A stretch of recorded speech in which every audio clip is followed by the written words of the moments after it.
folks. Welcome to Vector Calculus.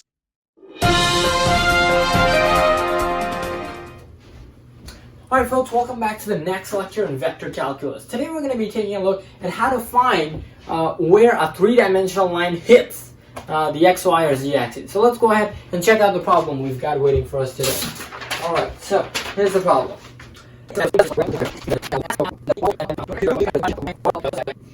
The xy plane.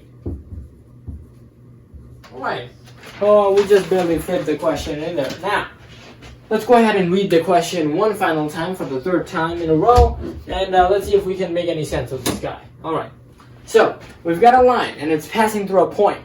Alright, so let's go ahead and graph that out. Let's see how it looks like. So here's the z, here's the y, here's the x-axis. Let's go ahead and put those axis labels down like that, as such. So I have my x-axis, my y-axis, my z-axis, all nice and steady. Now, a line passes through the point 1, 4, 2. Where is that point? Well, it's somewhere right here. 1, 4, 2. That means 1 unit in the x, 4 units in the y, 2 units in the z. It's going to be somewhere here. Here's our point P at 1, 4, 2. Now, our point P kind of gives home, right? It's a point through which our line L passes through. Okay, so you can imagine many lines pass through this point. Not only one line, but many lines pass through this point P. And you know, these lines are not unique. So we need to kind of assign a vector that all of these lines are parallel to. Okay, and that vector is this, 2, 2, 2. 2, 2, 2. Okay, so that means our line, the line that passes through this point, has to be parallel to that vector. Has to be parallel to that vector. And there it is. There's that line L. Now here's the question. Where does the line L hit the xy plane?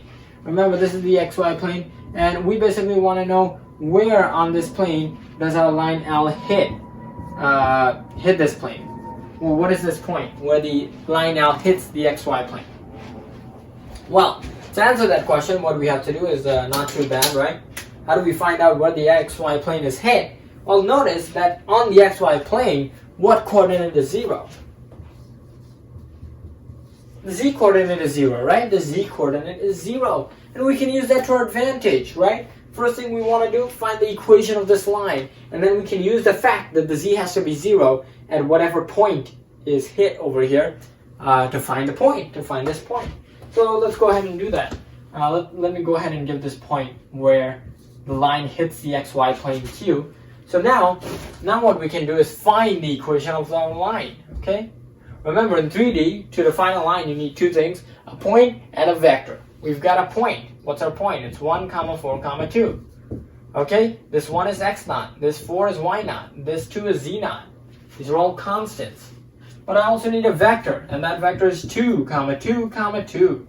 And of course, this 2 is my a value, the x component, b value, the y component, and c, the z value, the z component. Alright? And so now what I can do is express the equation of my line in parametric form. Right? So x is equal to x naught, which is 1, plus a times t. Y is equal to y naught, plus b times t. If you don't know where I'm getting this from, just watch the last lecture. It'll all make sense. And finally, z is equal to z naught plus ct. Okay. And now we know that z is 0 at the point where q is hit. So I'm going to set z to 0 over here. And then I'm going to solve for my t value. And so what do I get when I solve for t here? Well, I get that t is -1, right? -1. Okay, that's great. Well, now I can find out what my y value has to be by just substituting in -1 here. So y is equal to 4 plus 2 times -1, because remember t I just found was -1. So 2 times -1 plus 4 is just going to give me 2. And finally, if I substitute in here -1, what am I going to get? I'm going to get 1 plus 2 times -1, and that tells me that x is just -1. Okay, 1 minus 2. Okay, so that means my x value is -1, my y value is 2, and lastly my z value is 0. So the coordinates of this point Q is simply going to be -1, comma 2, comma 0. And that, ladies and gentlemen, is how you find where a three-dimensional line hits the xy plane, the yz plane, or the xz plane.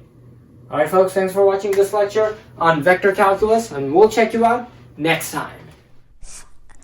Ambition plus MKO plus scaffolding equal learning.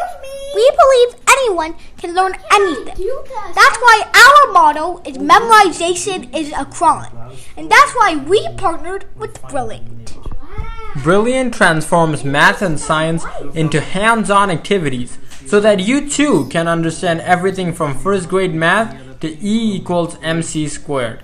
Barry Science Lab and Brilliant is your MKO, and will give you the scaffolding to expand your ZPD until you become the next Sir Isaac Newton or Albert Einstein.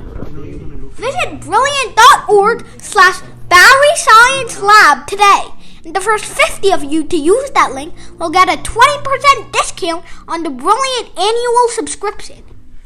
Don't forget that you too can become the next Einstein. So let's fall in love with math and science.